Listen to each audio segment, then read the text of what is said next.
Silvester 2021 v Belehrade bol pre nás veľkou výzvou. Fyzicky to bolo dosť náročné. Jedno z najnáročnejších, čo som doteraz na lane robil. Túto show vysielalo v priamom prenose niekoľko srbských televíznych staníc. Slnečné, dúfam, že bude, no. To bude najlepšie, čo tu môže byť. Aby nepršalo, nesnežilo a všetko sa dobre robilo. Hneď prvý deň, keď sme prišli, tak bolo napadnutých asi 15 cm snehu. Taký pocit úplne neistoty, že síce mám pod sebou to lano, ale zafúkne mi to niekde a ostanem volať, kde visieť a jednoducho bez cudzej pomoci sa odtiaľ nedostanem. Tak toto je úplne niečo iné a ideme do toho. Tento je event, to sa nedá odložiť. Ideme sa zrovna zavesiť a montovať konzolu.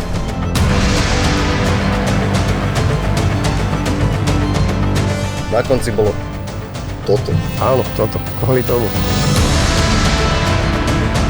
Pochvala od tejto show sa objavila v niekoľkých renomovaných svetových médiách. Chceli by sme poďakovať celému tímu, ktorý spolupracoval na tomto veľkolepom projekte, ktorý si môžete teraz pozrieť. Show must go on.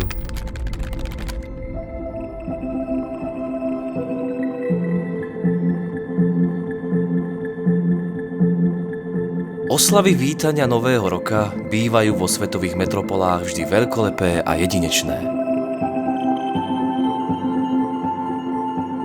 Zatiaľ, čo sa vo viacerých krajinách Európy kvôli pandemickým opatreniam nekonali, v srbskom Belehrade tomu bolo naopak.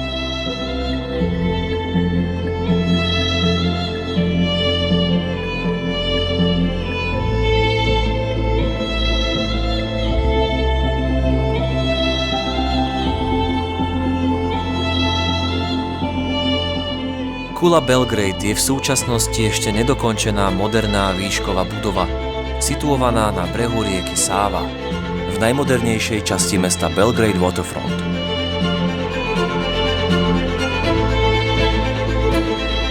So svojou výškou 168 metrov má tendenciu stať sa najvyššou stavbou v regióne. Silvester 2021 v Belehrade bol pre nás veľkou výzvou. Už na prvej obhliadke nám bolo jasné, že to nebude jednoduchá inštalácia a musíme sa pripraviť na to najťažšie. Zastihli nás všetky poveternostné podmienky, stavba, na ktorej sa stále pracovalo a hlavne budova s výškou 168 metrov a 42 poschodí.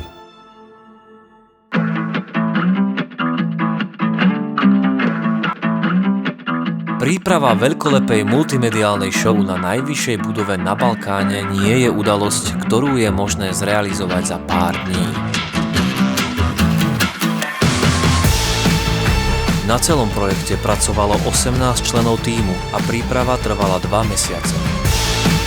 Koncept vyžadoval kooperáciu viacerých zahraničných partnerov a ich tímov, pretože miestom realizácie show bola stavba. Administratívna príprava vyžadovala množstvo úkonov. Na úvod sme navštívili cudzineckú políciu, aby sme získali pracovné povolenia. Následne sme absolvovali lekárske prehliadky na spôsobilosť výkonu práce vo výške. Na záver sme prešli psychotestami, aby si všetci boli istí, že sme fit. Nasledovali školenia o bezpečnosti pri práci na stavbe a s laserovou technikou. Neverili sme, čo všetko je potrebné a vyžadované pri práci na nedostavanej výškovej budove. Srbsko nie je členským štátom Európskej únie, preto sme museli vypracovať zoznam techniky so sériovými číslami, presnou hmotnosťou a rozmermi pre prepravu a špeciálny colný režim.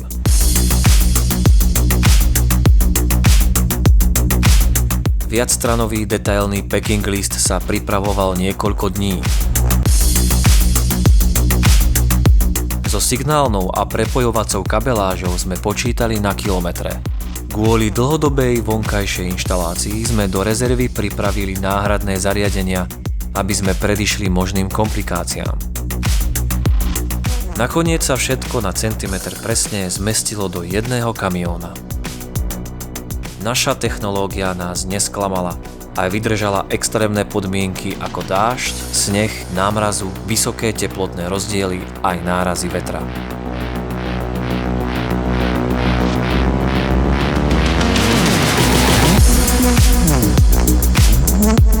Po príchode na budovu sme na 40. poschodí zriadili Basecamp, kam sme vynášali techniku. Prácu nám komplikovala kalamitná situácia v areáli budovy.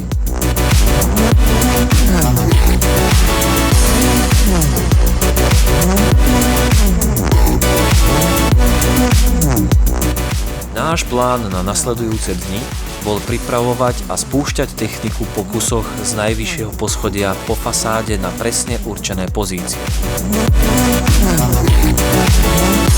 V tejto spolupráci sme prizvali našich dlhoročných kolegov z Riggers Group zo Slovenska, ktorí prijali túto výzvu spoločne s nami.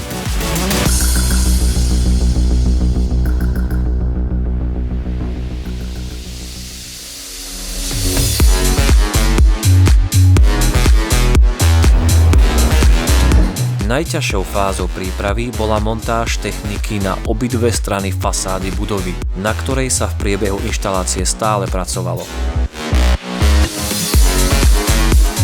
Počas 10 dní inštalovali horolezci na mieru vyrobené a statikom posúdené konzoly, na ktoré následne pripevňovali zariadenia, testovali ich vodeodolné pripojenie a funkčnosť.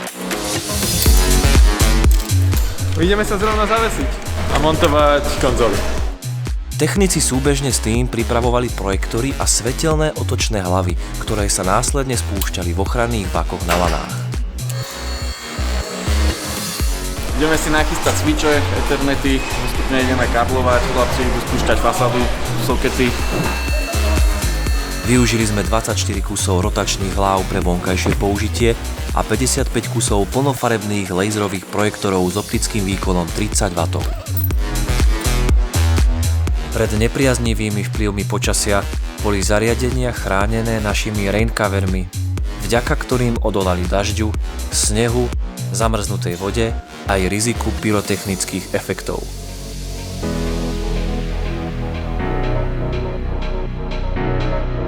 Zima, počasie, vietor, dážď a sneh, tu budú najväčšie rizika, ktoré ovplyvňujú túto robotu.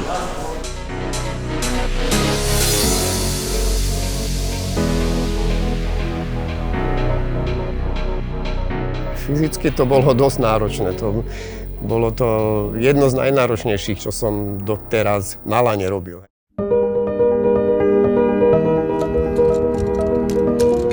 Nešlo len o jednoduchú inštaláciu a montáž zariadení, ale dá sa povedať, že 70% práce bolo vymyslieť, ako sa tam dostať sa tam podľa tohto postupu, udržať sa tam. To bolo to umenie.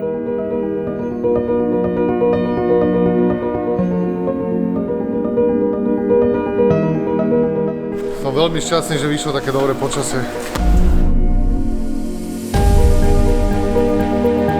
Mali sme vypracovaný harmonogram, podľa ktorého sme chceli postupovať. Často sme sa dostávali do časového sklzu vďaka tomu, že to bola stavba a stále sa tam pracovalo. Bolo tam veľa robotníkov a veľa iných procesov, ktoré popri nás bežali, tak sa nedalo všetko na 100% vymyslieť, že sme museli častokrát improvizovať.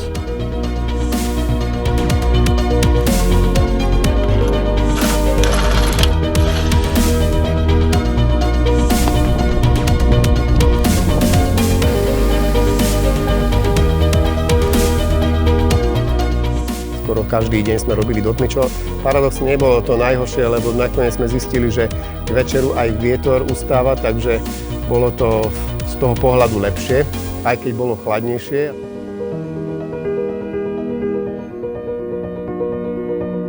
Prepojiť a oživiť všetky zariadenia kombináciou ethernetových a optických káblov so switchmi bola náročná úloha.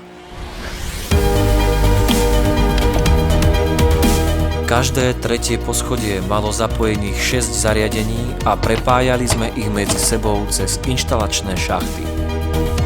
Kabeláž pokračovala do prízemia, kde sa stretla s druhou vetvou, ktorá ovládala fasádu budovy. Odtiaľ smeroval prívod signálu cez dva optické káble s dĺžkou asi 600 metrov až do réžie. Bola to hlavná tepna celej show.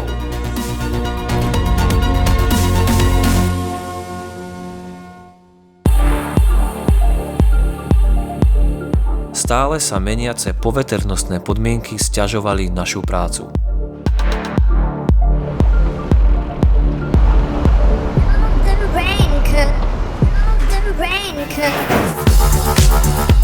Samotný proces tej inštalácie bol možno náročný v tom, že nás okrem stavby obmedzovalo aj počasie. Jedenkrát bol dosť silný vietor, že sa zauzlili tak lana kolegovi, že viac to nevedel dozlaniť celé.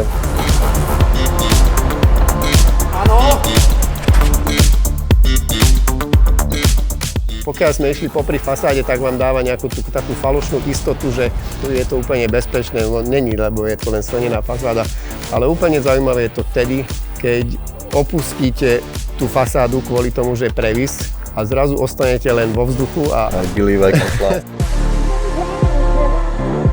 Nebola to bežná budova, kde vlastne spustíte sa z hora a idete po budove, ale po nejakých 100 metroch začína tá budova byť previsnutá. Takže nejakým spôsobom sa potrebujete pritiahnuť k budove, aby ste na fasádu mohli montovať. Posledné zariadenie bolo v strede, naďalej od balkónu, v najväčšom previse. Bolo to dosť nepríjemné. Na jednej strane musíte byť pritiahnutí ku fasáde, na druhej strane to zariadenie 40 kg ťahá preč. Taký pocit úplne neistoty, že síce mám pod sebou to lano, ale zafúkne mi to niekde a ostanem voľakde visieť a bez cudzej pomoci sa odtiaľ nedostanem. Ten mozog nepustí, že jednoducho nemám okolo seba nič, že teraz už len môžem držať tú páčku a ísť dole.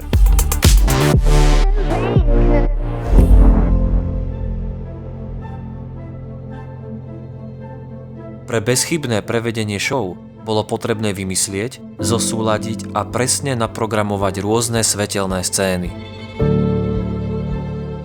Testovanie a programovanie zabralo niekoľko dlhých večerov a nocí.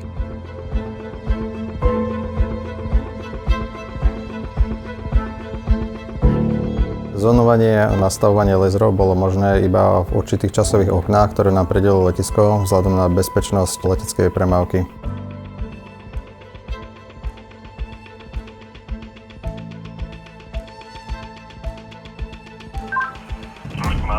Špecialitou tejto budovy je veľká media fasáda, pre ktorú sme pripravovali grafický obsah. Na požiadanie klienta mal byť tento obsah prekvapením pre verejnosť, preto sme ho nemohli testovať na samotnej media fasáde, o to zložitejšie bolo nastavenie synchronizácie. Pri silvestrovských show je kriticky dôležité, aby odpočet prebehol na sekundu presne, preto používame systém, ktorý sleduje satelitný čas. Keď sa povie, že vtedy to musí hrať, tak to je event, to sa nedá odložiť. Otočné hlavy, lasery, videoprojekcia, pyrotechnika, hudba. To všetko muselo byť zosynchronizované v časovom kóde. Túto show vysielalo v priamom prenose niekoľko srbských televíznych staníc a o to viac nás potešilo, keď pochvala od tejto show sa objavila v niekoľkých renomovaných svetových médiách. 56 laserov značky Quant a 24 outdoorových beamov rozsvietilo túto budovu presne na Silvestra pred polnocou.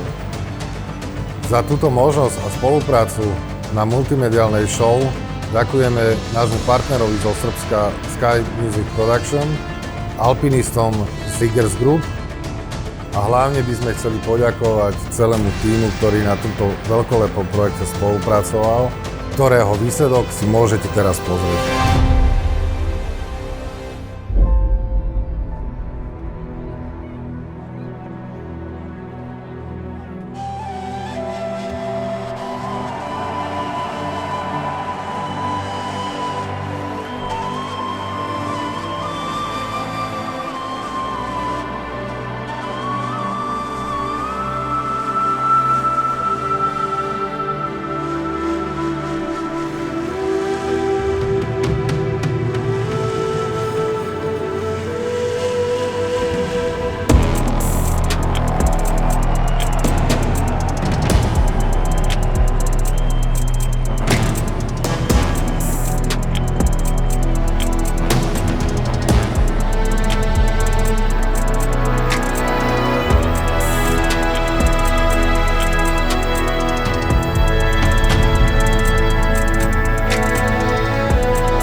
7, 6, 5, 4, 3, 2, 1.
Na konci bolo toto. Áno, toto, kvôli tomu.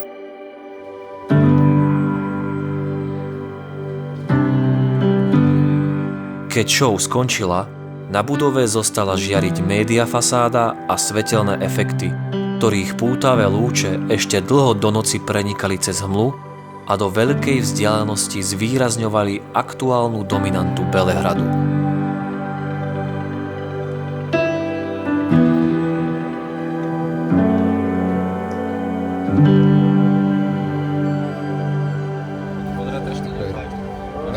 Ja som tu odratávač. 3, 2, 1.